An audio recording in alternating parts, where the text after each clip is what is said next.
And I love speaking to a full house. That's terrific.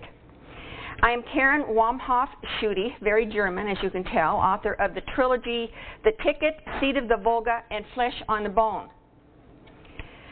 Tonight we're going to focus on the second book in the trilogy, Seed of the Volga. We all have our own stories, and especially since you're a genealogical society, we're on the same page, and I really like that. That kind of helps. So you understand what a lot of research that goes into digging up things about your family. And my books are all based on my mother's side of the family. I've not started writing yet on my father's side.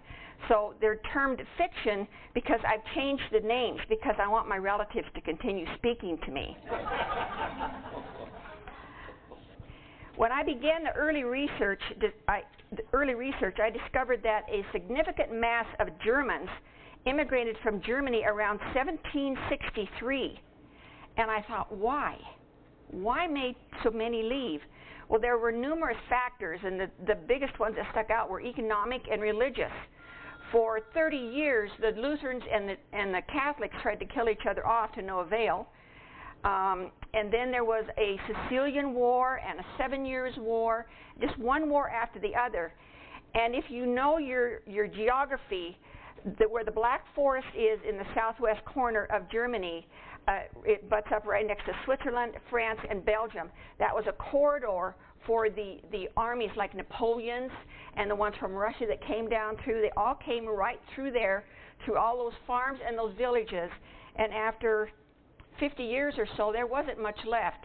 And so when the wars all kind of stopped and these men came back, there wasn't much left.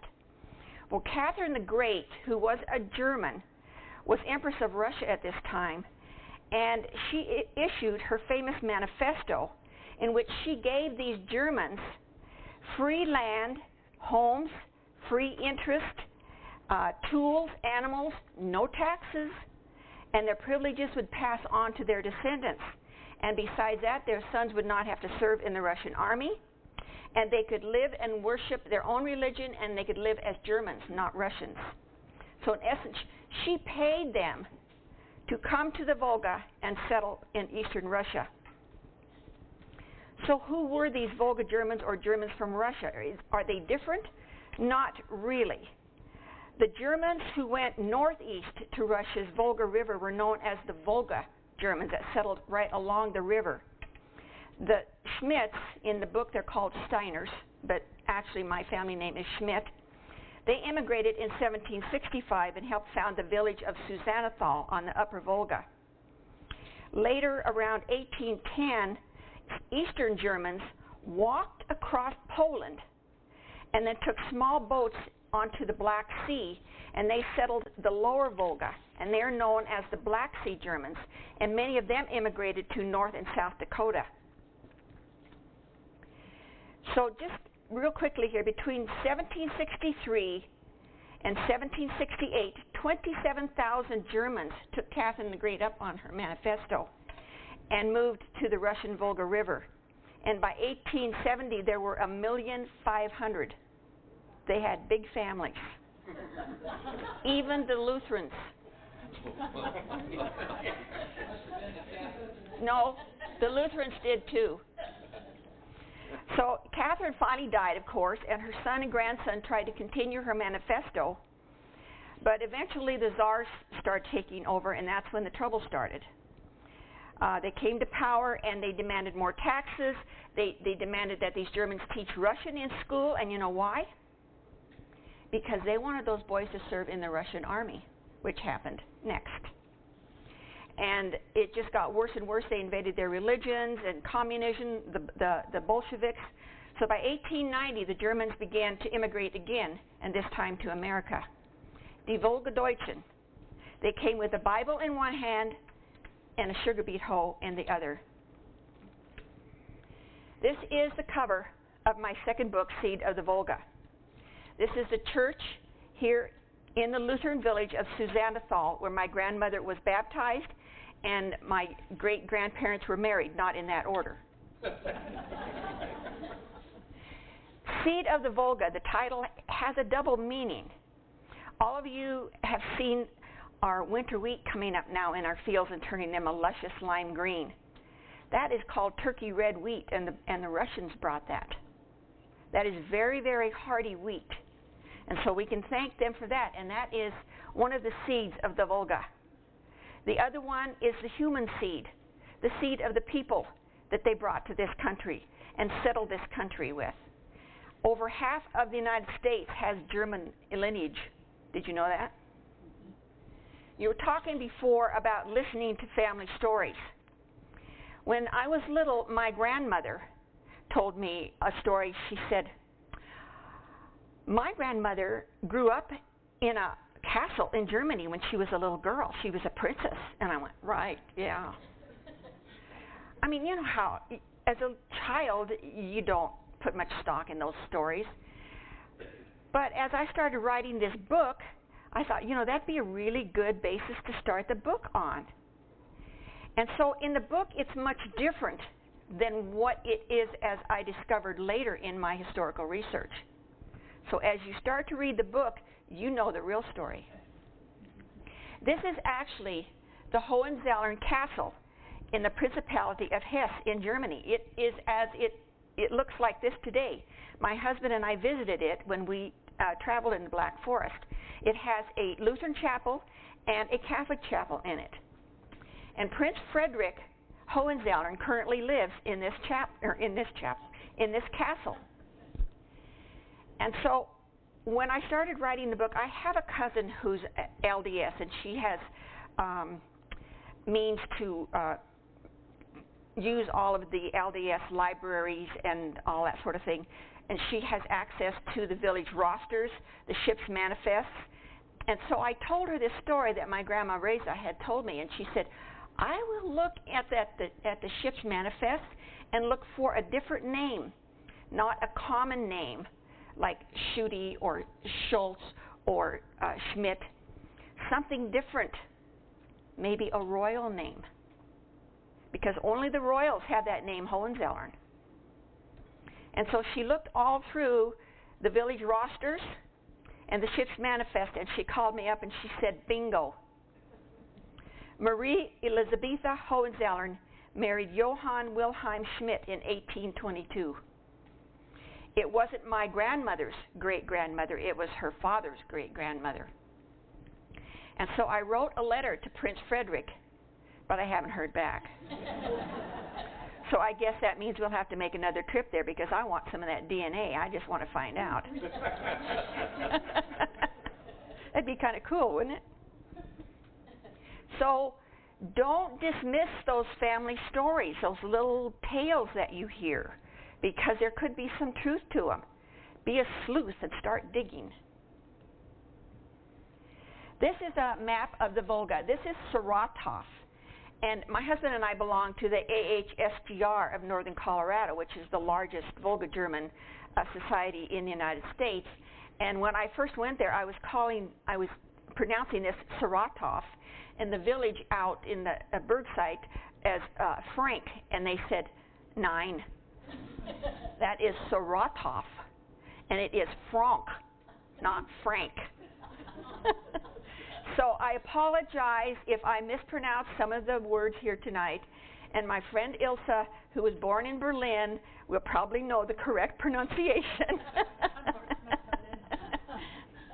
So anyway, up here, way up high, is the village of Susannathal, later known as Katharinsstalt, and then after the Bolsheviks took over, it was named something else. But you see all these little dots right here. These were known as the pearl colonies of the mother area of Saratov.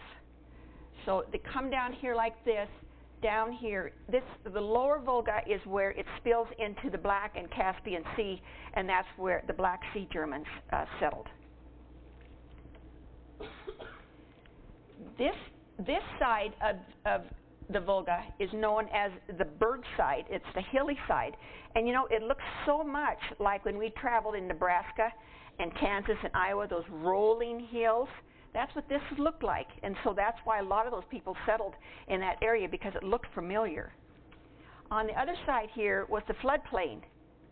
And being a farmer, my great-great-great-great-grandparents knew that that was very fertile land. But there was a problem with it, and I'll tell you about that later. Here's a picture of the meandering Volga River. It actually starts way up high over here by St. Petersburg, and it winds all the way down and up again by Siberia and then down Russia. It's huge. It's a much longer river than our Mississippi, but it looks a lot like it. One big difference is the trees along the side are not big wood trees like grow along the Mississippi. You can't build houses out of these. These are more scrub brush. Diameter of a trunk might be 3 to 4 inches. So they were used mostly for furniture and things of that sort. So what did these people make their houses of? Well, they went to Siberia and they cut the pine logs down out of the big forests up there and floated them down the river, and then they would pull them in and saw them up and build their church. They always build their church first, and then their houses. And most of the peasants' houses were not built of big log. They might be of split log or maybe even some of these bigger trees along here. They were very, very humble. Again, this shows the Volga River where it winds down. It just snakes all around, and it comes down here, spills into the Black Sea, and over here is the Caspian Sea. Here is Ukraine of today. So that kind of gives you an idea of the area where it was. And this was all settled. These Black Sea Germans weren't there as long as the Upper Volga, because they didn't start coming until like 1810, 1803, 1810. And then, like I said, in 1870 is when all hell broke loose, and the Bolsheviks started taking over, and they started moving again. This is a phenomenal map that came to me as a gift. It was drawn from memory by Reverend William Werner in 1913, so it's over 100 years old. He shows the hilly side, the berg side. He shows the Volga River, where it flooded over in the spring, would flood into their swimming pond, into their cattle and horse pond where they would drink, and their sheep and pigs. They did not let the sheep and pigs drink in the same pond as the horses and the cows. And they didn't eat corn. That was for pigs. Over here you see the hothouse, where they started their plants for potatoes, tomatoes, tobacco, cabbage, beets, and then they would plant them in their yards. This is built kind of like a fort, as you'll notice. Each one of these lots, the people would build a house in the front, and then they would have a little garden of their own, and in the back would be like a cow, a horse shed, a chicken coop, a few small animals type things. But each family got one of these, and he remembered where everybody lived. It's just unbelievable. And I counted them. There's like 12 Schmidt families. So my great-grandfather lived right on the main street here on Landstrasse. Right on the corner, it says David Schmidt. He was a baker. He had the bakery in the front of the house, and they lived in the back. And then they had their little garden and da-da-da-da-da. So anyway, on around here, here's the cemetery. Here's a list of all the pastor and who was the police officer and the schoolmaster and all that. Up here you see the windmills. They milled their own grains. They raised barley, wheat, and rye. And they sold the barley and the wheat to the Russians, and they kept that good rye for that good brown German bread. And they also grew sunflowers, and they crushed those and made oil out of the sunflower plants. And that's what this one here is. So here's some more down here, another little stream. Here's a Mistholzen pit. Does anybody know what that is? A manure. Okay? You remember I told you in the rear of these lots they had their chicken coops and their cow and horse barns? So all winter long they would shovel the straw in to keep it nice and warm and to soak up the manure and stuff. In the spring they would muck it out, and they'd carry it around here and dump it in this big Miss Tolson pit.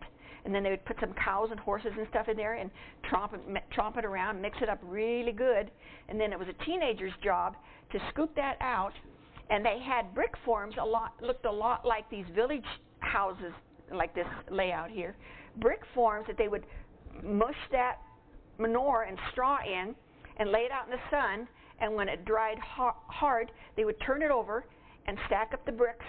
And like every family got 100 bricks for the winter, and they loved that because those burned long and slow and very hot. So this is the thing that blew my mind. All around here it says pasture land, pasture land. In Germany today, they have the village, yes, and then they have farmland here, and then there are woods out here. This isn't how this worked out here, because this was very rocky. It was a current floodplain. So of course, lots of rocks. Too many rocks to plow, but it made good pasture land. So down here it says 25 miles to the fields. The fields lay at the foot of the Ural Mountains where there was loamy soil. Well, what they do, go back and forth every day on a horse? 9.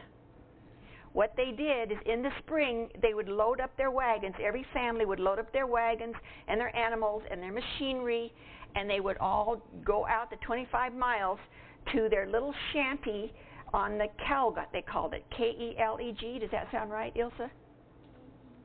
E-G? Kelg? Anyway, that's how I pronounce it. Okay.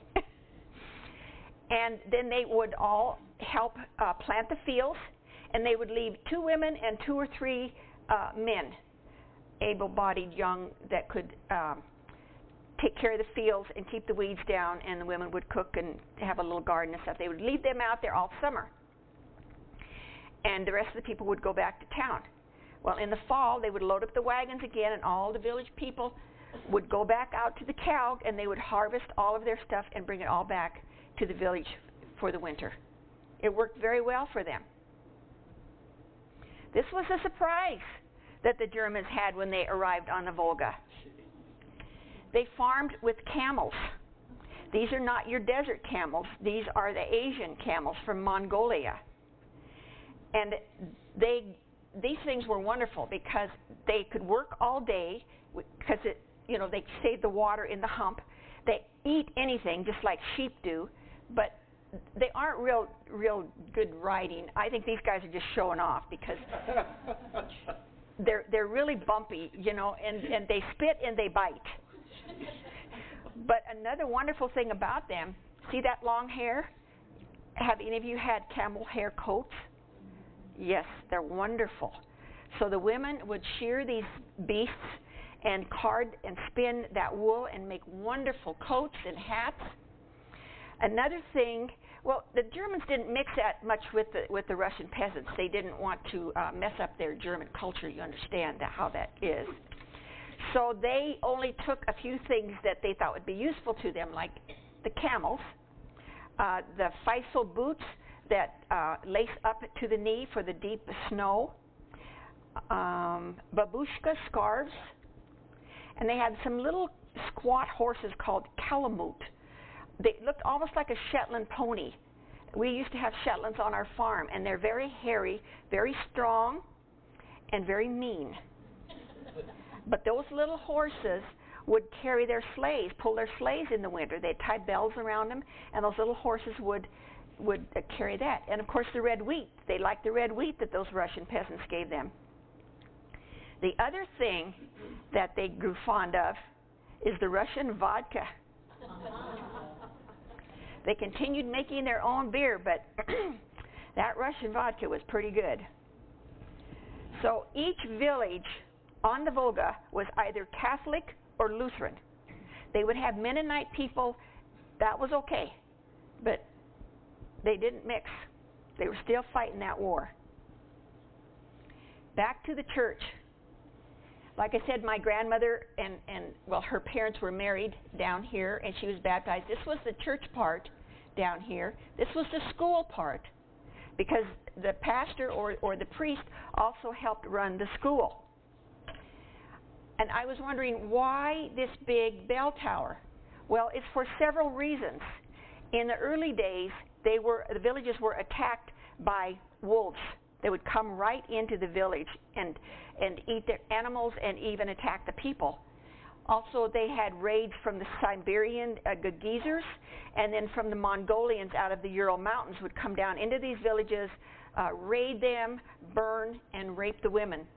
And so they kept an outlook up in each bell tower in these churches to watch for any bad thing that was happening, and they'd ring that bell. Also, when they'd have a funeral, they would ring the bell for how many years the person was that had died. An interesting thing that I found in my research was that most of the people on the Volga, it didn't matter if they were Catholic or Lutheran, once they buried the person in the cemetery, they did not care for that cemetery. They put a little cross there, but they didn't fuss over it and put, there was no Memorial Day and all that.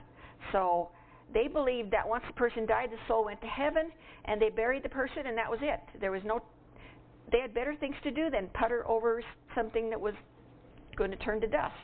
So they just didn't mess with it. This is an example of the houses on the Volga. They're very small. Most of them had a little higher roof than this because a lot of them slept up in upstairs because the heat rose in the winter, and it would be they could stay warm that way. Here is the German influence. See the carving, the notching here, and also around this window casing. It's beautiful. Then they went along the river and got some of those skinny trees and faced their house with that and made it very, very nice. So they would spend most of the winters in these houses, kind of crowded, but they carved furniture and window frames. They sewed, they sang and told stories. They wove baskets from reeds from the river and wheat. And my great-grandmother learned to weave baskets and actually sold her hats when they came to America. They also drew and painted beautiful religious documents. I should have brought that one. I need to remember to start doing that. For baptism, marriage, death, confirmation. The one I have from my grandmother, it's about this tall, and it's got beautiful little flowers painted on it. It looks like watercolor type things. So they kept busy. They were very humble people, and they were very grateful for what they had. This is a picture of my great-grandparents. This is David. In the book, her name is Sophie. This is my grandmother, Teresa. I call her Reza in the book. This is one of her little sisters and the baby sister. Now, I want you might not be able to really see right now, but there are some differences. My grandmother's face was quite long, and she had blue eyes and blonde hair. She had a face shaped more like her mother's. See the broad cheekbones of her father? This little girl has those broad cheekbones. And these two had brown eyes. The parents were both blue-eyed. So I'll explain that to you later.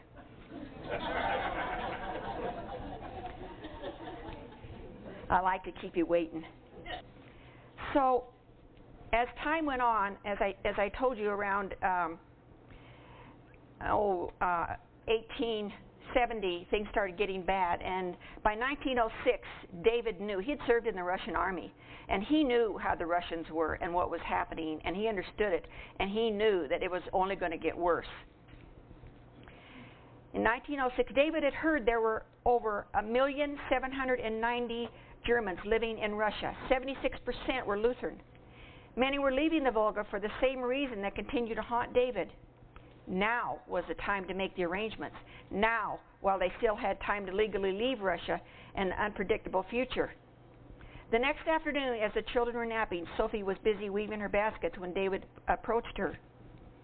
Sophie, after what occurred last night, I have a serious decision to speak to you about. I believe living here is going to become unbearable, and many peoples will die, regardless whether they are with one side of the revolution or the other. Do you realize that even our own people in village along the Volga are not going to be spared? Mein Liebchen, we will only be safe. Our daughters will only be safe if we leave Susanethal, and get out of Russia. Sophie started to speak, and David held his finger against her trembling lips. Let me finish, Sophie. I am considering immigration to America. Many people from our village from the Volga have already left. Your brother-in-law in Michigan is going to be our sponsor. It would be easy to put his name down. David stood and paced the floor. His own face was pale and somber as he spoke quickly and forcefully. I know this is the only home we've ever known, Sophie, and our parents live here with much family. But I also know in my heart it is no longer safe.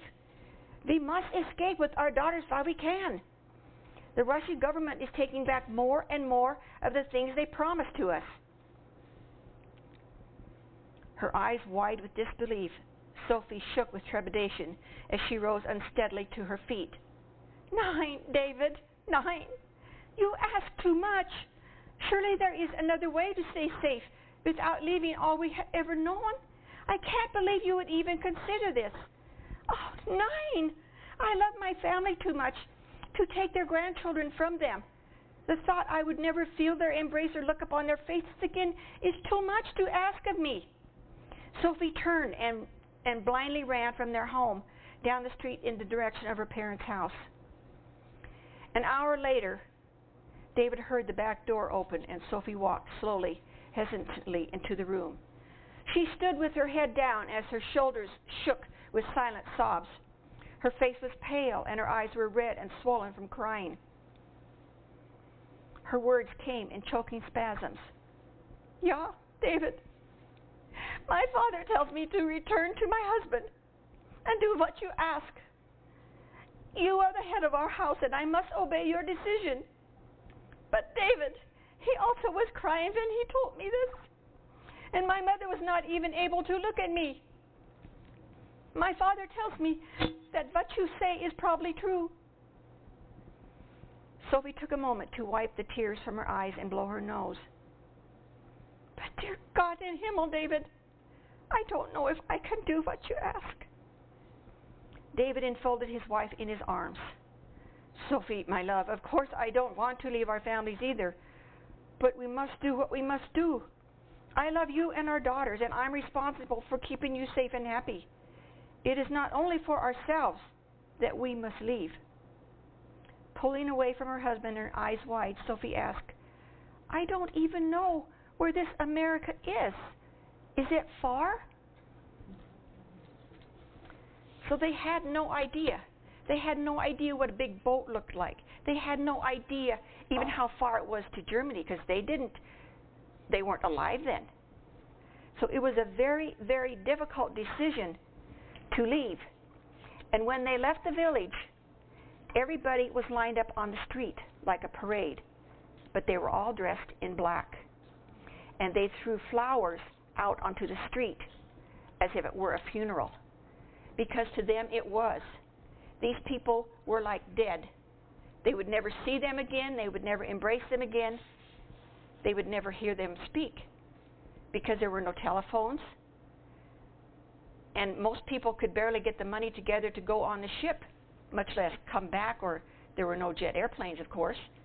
Not even any rail. Well, now there are railways. But when the Germans first came, there were not railroads. But it was just a terrible, terrible thing that they gave up. This is the name of the ship, the SS Maine, that my great-grandparents and my grandmother came on. It was one funnel. See the funnel here? So it had an engine, but it also had 4 masts, so it was also a sail ship. They weren't quite trusting on the wind, so they had a motor.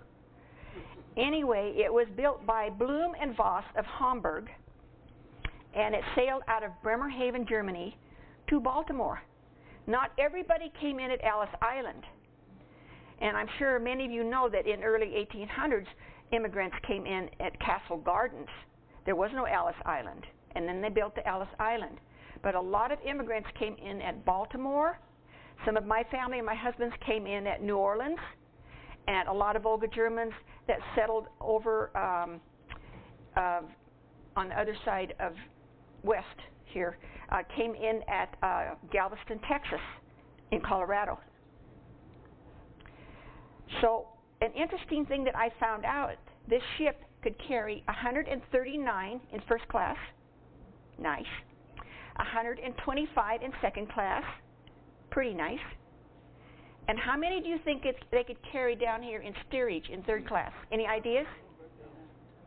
More. More. More. It had capacity to carry 2,500 people. Now, I do not know how many people were on this ship when they came, but you've all been on airplanes. You know what that's like. It is not good. And they were in there 2 weeks, and my great-grandmother was deathly seasick for like 4 or 5 days, and they couldn't make it to the bathroom. I mean, my grandmother says she remembers taking her father's hand and climbing up the steel stairs and standing out on the deck, and that it was wonderful air and she could breathe and it wasn't stinky. So it just must have been horrific. So you remember how contained the village of Susannathal was. I showed you that picture. Everything they needed was right there. And it had been for generations. They had learned to live with what was around them, or they knew where to get what they needed. It was perfect. So here David is. He's standing on the ship looking at this big city of Baltimore. He doesn't speak the language very well. He doesn't know what kind of opportunities he's going to have to earn a living for his family. He's a farmer, he's a baker, and he knows horses. But he's not sure what's going to happen. And he panics. He panics for the next 10 years because they moved like 14 times before they finally settled down, back and forth across the country. He kept trying to find some place that looked good to him. And actually, when after they left here, they moved to Cleveland, and he drove these Percheron horses, these big Belgian horses, like the Budweiser horses.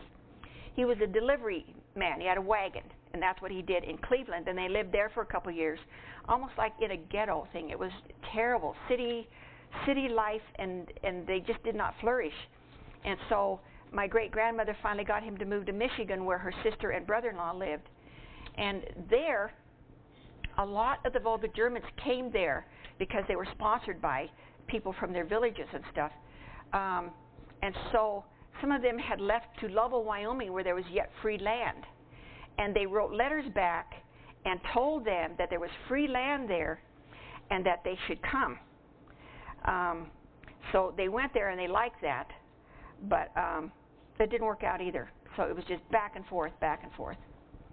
The next series of photos I'm going to show you are by a 1930s photographer, sociologist, and teacher who was instrumental in passing child labor laws.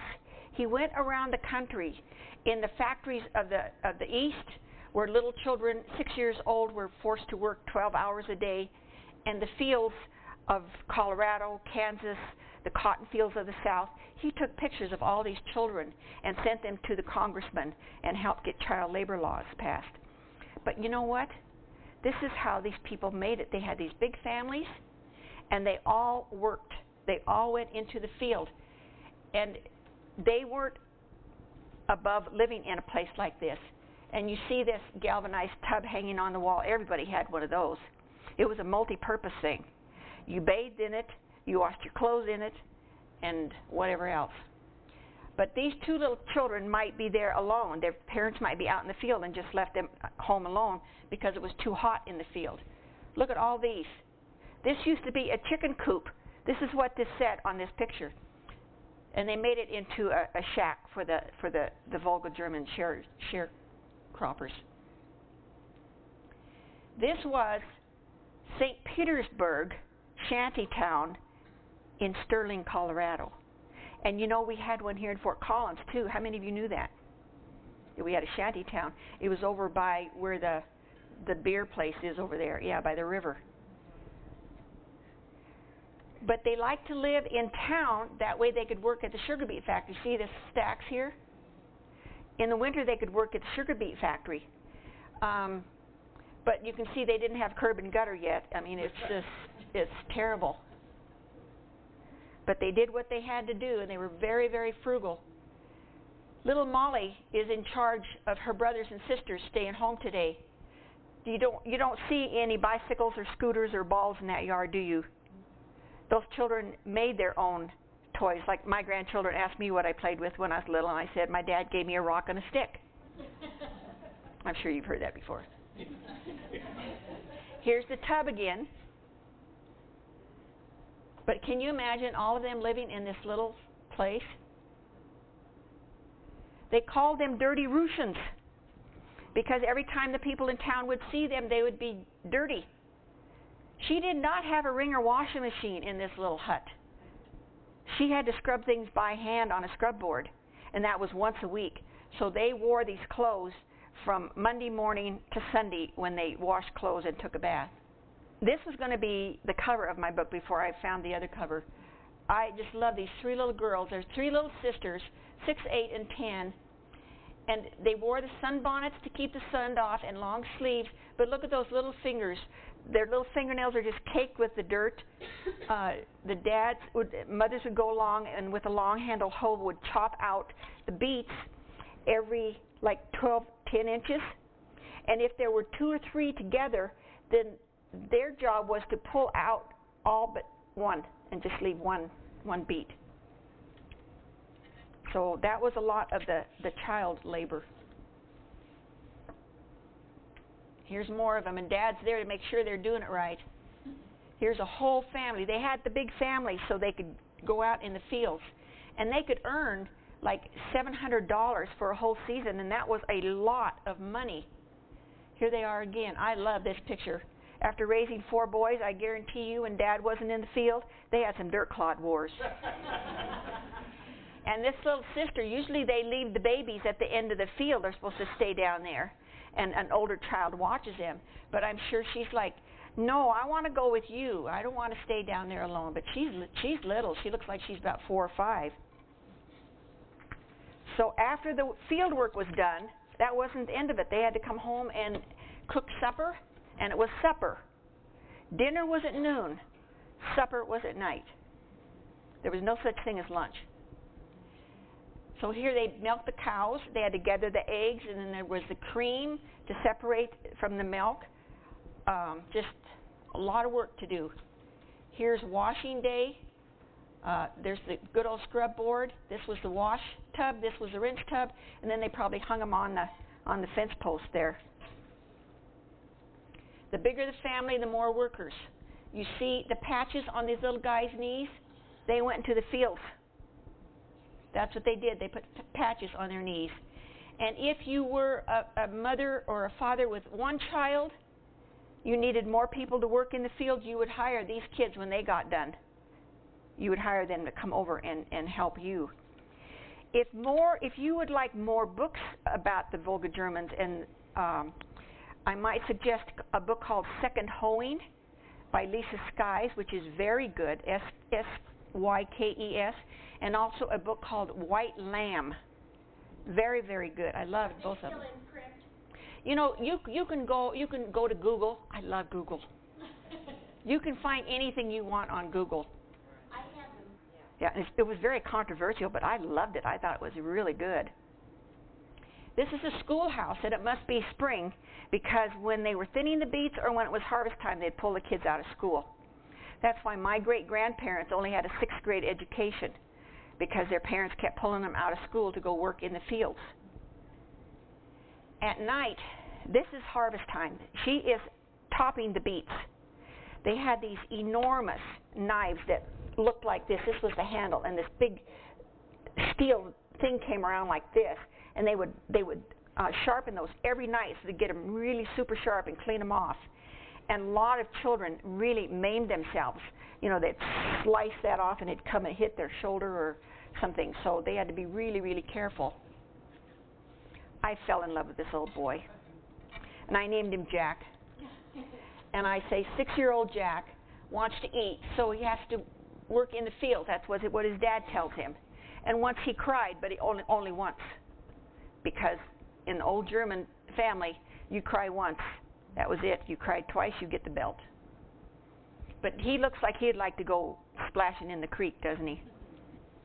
This is my great-grandfather, David. He finally has a truck that he can put his beats on instead of a horse and wagon.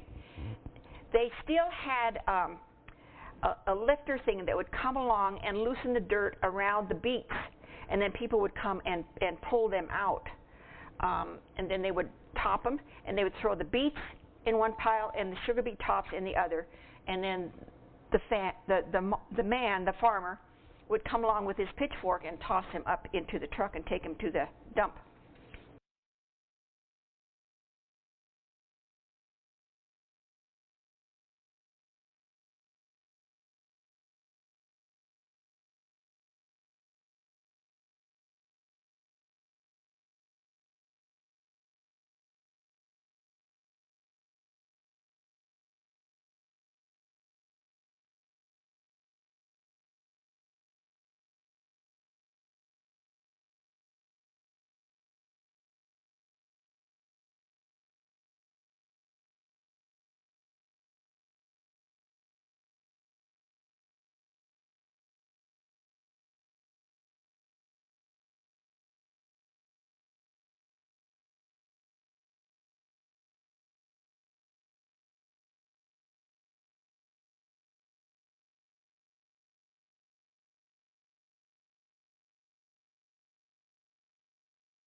That doesn't quite make sense, then start digging, because you don't know what you're going to find.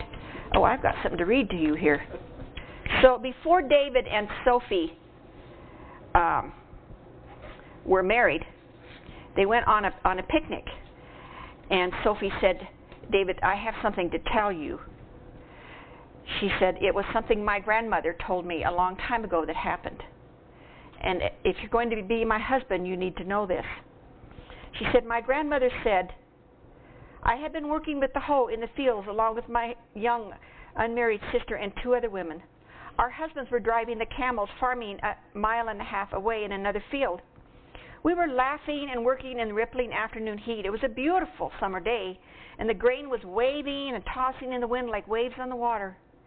We'd tied scarves around our heads, knotting them tightly at the nape of our neck to protect our hair from the sweat and dirt. Suddenly, we were alarmed to feel the ground vibrate under our feet as flocks of birds took flight above our heads. Then we heard the terrifying sound of galloping hooves. Many horses were coming fast and hard, coming from the east, and we knew it could only be one thing: a raid from the Ural Mountains, a raid from the fearsome Kursiks. Our reaction of fright and fear was immediate. Everything seemed to be happening in slow motion as we began to run across the uneven ground of the field to the safe cover of the nearby woods. We could hear the wild whinnying and snorting of the Kursik horses as they drew even closer. The rhythmic hammering of the horses' hooves on the packed road seemed to match the pounding of our terrified hearts as we ran. In our panic, we guessed there were 20 or more raiders as the thunderous sound of the horses and screams of the riders entered our field. In crazed desperation, we ran to the cover of the woods and the deep crystal stream that ran down from the snowmelt in the mountains. As we reached the edge of the woods, we turned around to see how close they were. We saw the lead rider as his muscular mount reared up and pawed the air. His appearance was fierce, something out of our worst nightmare, and he was riding an immense ebony stallion. His long black hair was flying wild as the mane and tail of the horse. The raider viciously sliced the air with his horrifying long saber as he and the others spotted us and rode in our direction. He was screaming and screaming, and it took me years to forget the sound of his screaming. We were deep in the woods near the stream as I shouted to my little sister, "Helga, run fast and jump into the stream. Make your body sink and hide in the reeds and willows that grow along the side. Stay under the water, only your mouth to the surface to breathe." I heard the horses directly behind me, running in the soft mud along the stream. Some were splashing across the water, looking for the other women. I glanced over my shoulder as the black stallion bore down on me. Suddenly, the leader of the raiders leapt from his horse, throwing me to the ground. His body pinned me into the soft loam of the alder grove. The breath was knocked from my body, and I remember feeling like I could barely breathe. In later years, after they settled in Lovell, Wyoming, and her children were all raised, Sophie had time to tend her chickens. That was something that she loved. Those are her pets. And she used to raise those Banty roosters with the really pretty plumes, and she would put those on her hats. She would dye her hats using like beets from the garden and make them red and for the ladies. And she sold a lot of hats, not only field hats, but ladies' hats. So, and I remember, I was probably 8 years old when she died, so I really remember her. And her house always smelled like furniture polish, because she was an immaculate housekeeper, and chicken noodle soup or chicken and dumplings. You know, it's just, every time I smell that, I think of her. I did not know my great-grandfather David. He died when I was 2, so of course I don't remember him. This is no relation, but I wanted to point this out. When the Volga Germans, or Germans from Russia, had a wedding, that was time for celebration. They partied hard and they worked hard. And they would take like 2 to 3 days to prepare and celebrate. But look at this headdress. That is made from paraffin wax, and they would take a little piece of barley and put in the middle of the wax while it was soft and make a flower. This is all.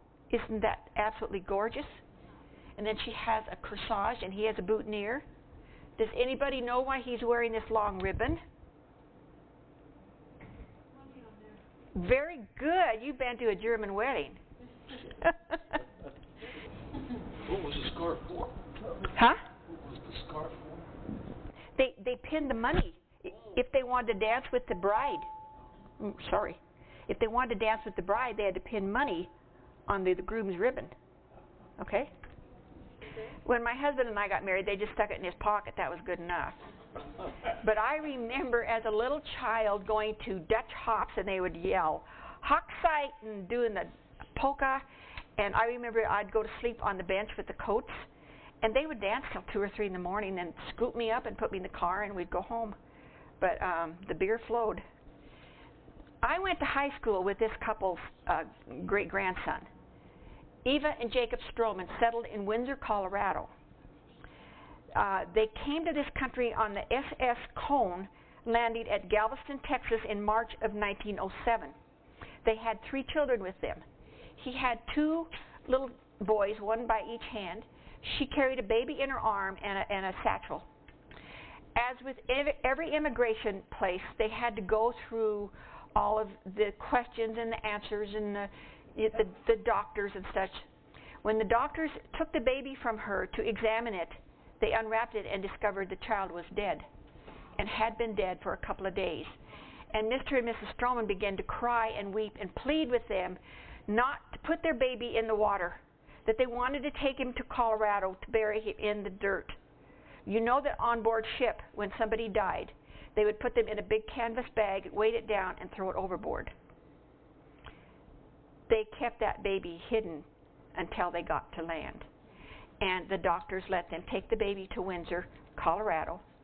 And I've not been to the cemetery, but their grandson tells me that he lays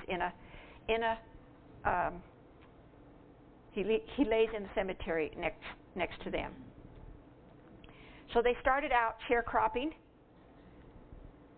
And as you see here, they did very well. They finally bought their own farm. They raised a large family, and they were very, very good people. Now, not everybody that came were farmers. Some had a little money and were merchants. We know this family personally as well, the Stenzels. Johann Stenzel. They ran a mercantile in Windsor or Greeley, I'm not sure which. I think it was Windsor.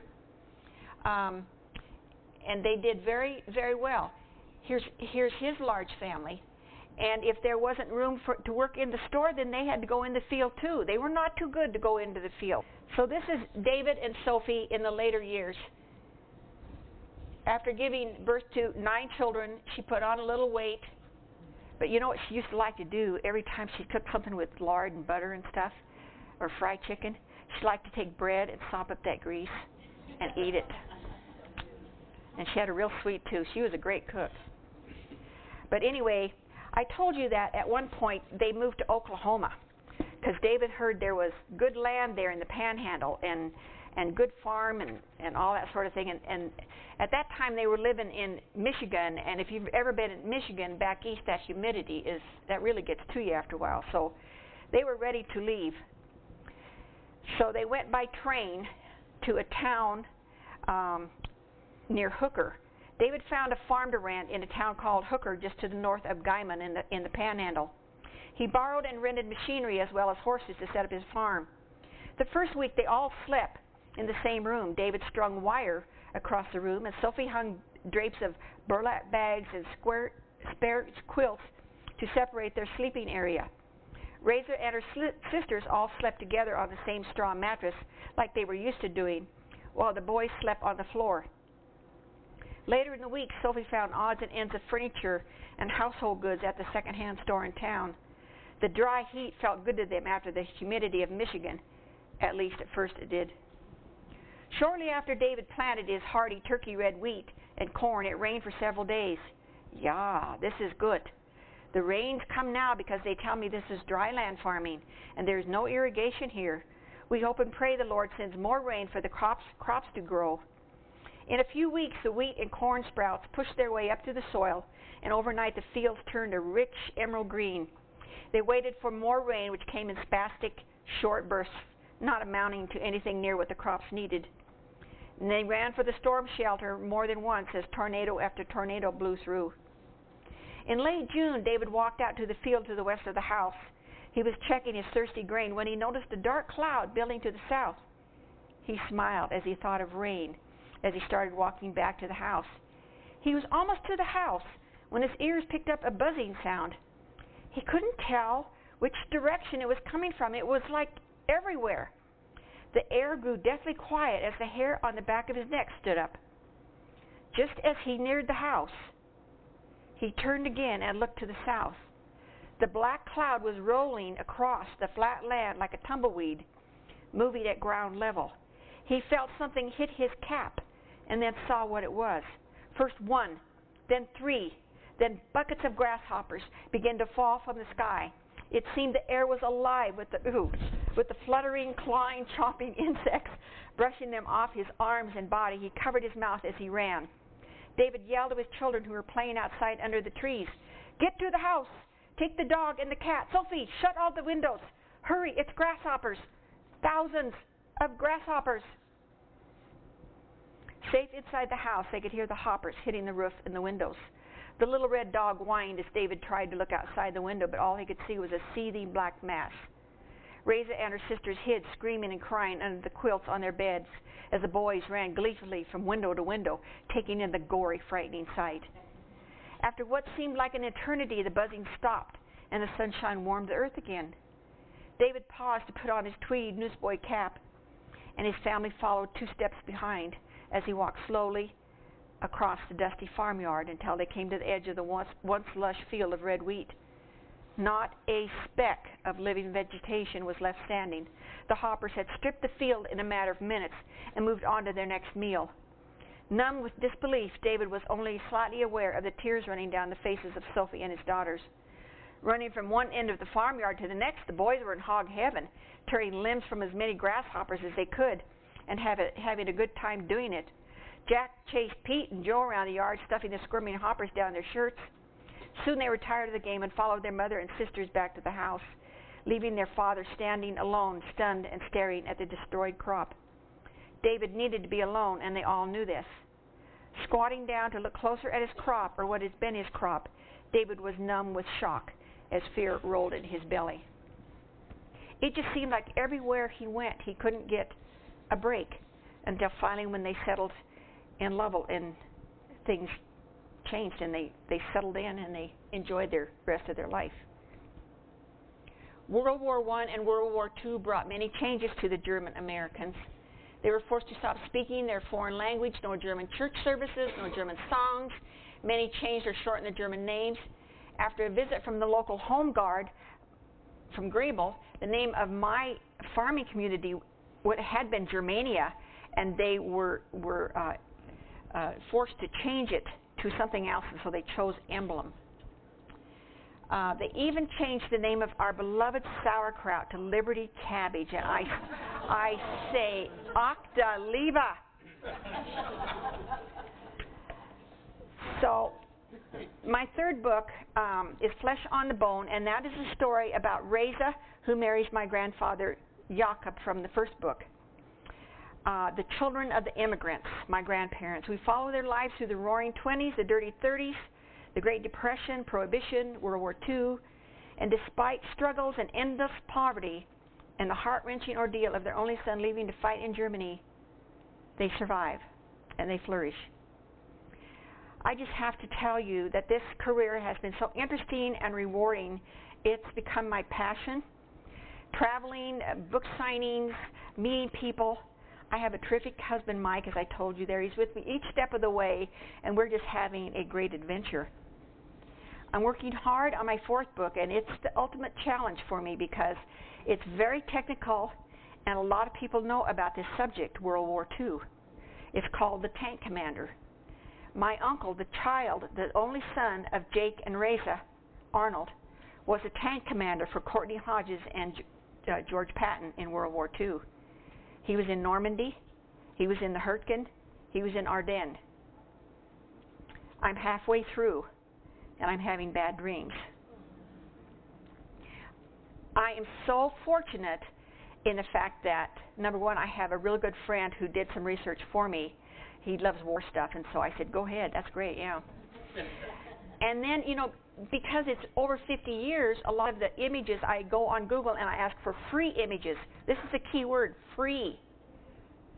And all these pictures of World War II come up. Great pictures. And then I ask for free information, daily log of the 5th Armored